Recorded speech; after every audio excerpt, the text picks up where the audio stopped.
Welcome to NCERT Class 11 Fine Arts series. We are going to see about Chapter 4, Part 4. Please do check out the previous videos. This is a free initiative from Vaish IAS. Please do support us by subscribing to the channel. Now let's get on to the video. We are going to see about the Ellora Caves, which is located about 100 kilometers from Ajanta Caves, and it has 34 caves in all, and out of which has three main religions caves: Buddhist, Brahminical and Jain caves. It is a unique art historical site in the country because it has monasteries associated with all the three religions, and it dates from 5th century CE to 11th century CE. It is also unique in stylistic eclecticism, which is the confluence of many styles. Many styles has been portrayed here. The caves of the Ellora and Aurangabad show the ongoing differences between the two religions, the Buddhist and Brahminical religions. There are 12 Buddhist caves having many images belonging to Vajrayana Buddhism, like Tara, Mahamayuri, Akshobhya, Avalokiteshvara, Maitreya, Amitabha, etc. The Buddhist caves are generally big in size here, and it is of single, double and triple storied. Buddhist caves are found in this Ellora caves. Their pillars are massive. Ajanta also has excavated double storied caves, but Ellora we find triple story, which is a unique achievement found at Ellora caves. The caves are plastered and painted, but nothing visible paintings and plasters has not been found yet. And the shrine of Buddha images are big in size. The Buddha images is found in Ellora and big in size, and they are guarded with Padmabani and Vajrabani on both the sides. In cave number 12, which is also a triple story excavation, the images of Tara, Avalokiteshvara and Manusha Buddhis has also been found. On the other hand, the double story cave is of Brahminical faith, which is cave number 14. The triple story is of Buddhist faith and the double story is of Brahminical faith. The pillars grow from Buddhist caves, and when they reach the Jain caves, they become very ornate. They are very decorative when it becomes to the Jain caves, and it forms heavy protrusion. The Brahminical cave numbers is 13 to 28, and these have many sculptures found in them, and it is dedicated to Shaivism mainly, but Vaishnavite themes is also found. That is, both Shiva and Vishnu themes is found in this Brahminical caves. And the main Shaivite theme is Ravana shaking the Mount Kailash, Andhaka Survada, Kalyana Sundara. These are the main Shaivite themes. And for Vaishnavite, we find the different avatars of Vishnus, which has been depicted here. Sculptures in Ellora are monumental, and they have protrusive volume that create deep recession in the picture space. This is an example of a sculpture found in Ellora. It is Gajur Shiva, which is found in cave number 15 at Ellora, and the images are heavy and show considerable sophistication in handling the sculpture volume. It shows how sophisticated these images were while being sculptured. And the various guilds found at Ellora has been brought out from different places like Vidarbha, Karnataka and Tamil Nadu, and it has carved the sculptures, and it is the most diverse site in India, as it has been different in terms of different sculptural styles, because this, as we saw in the previous slide, it is a confluence of many styles, so it is most diverse site. And cave number 16 is known as Kailash Leni.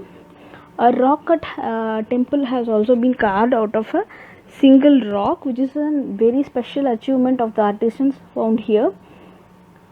And among the Shaivite themes, cave number 29 and 21 is the important caves. The plan of cave number 29 is almost like that of the main cave at Elephanta. The sculptural quality of cave numbers 29, 21, 17, 14 and 16 is amazing for its monumentally and vigorous movements in the picture space.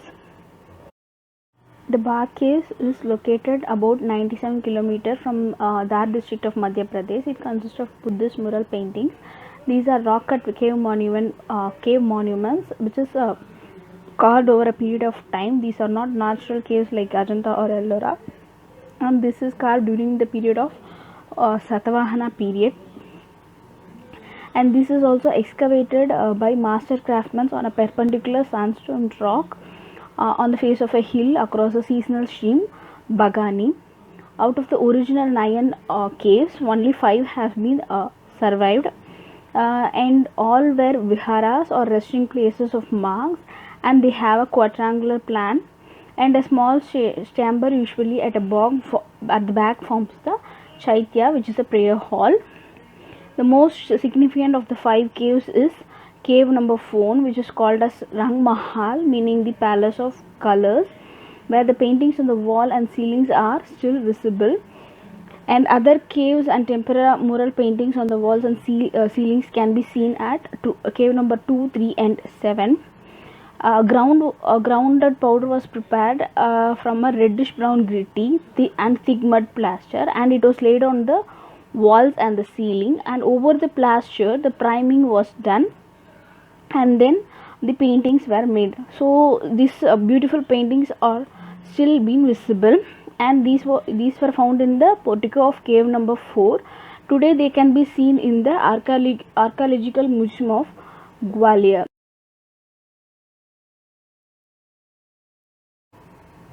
The Elephanta Caves is located near Mumbai. It is dominated by the Shaivite faith.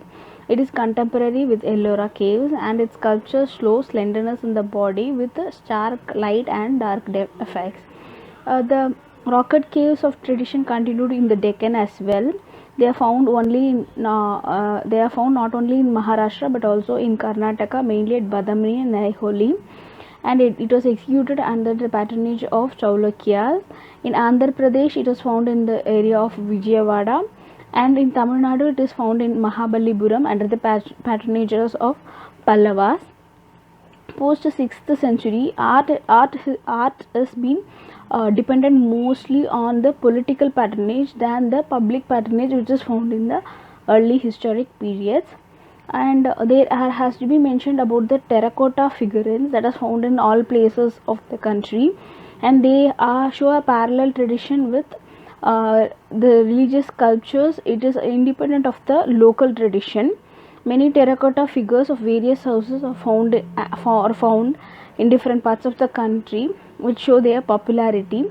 They are toys, religious figurines, as well as figures made for healing purposes as a part of belief system. The Eastern Caves tradition we are going to see. Buddhist caves is found both in Eastern India, mainly in the coastal regions of Andhra Pradesh and Odisha, and the most important site is Andhra Pradesh is Guntapalli in Elluru district. These caves has been excavated in hills along with structured monasteries has also been found with that, and it is the most unique site where structured stupa, viharas and caves are excavated at one place. The Guntapalli Chaitya is having a circular path with stupa and a circular hall, and a Chaitya are carved at the entrance. This cave is relatively small compared to the caves which is found in the Western India. A large number of vihara caves has also been excavated here.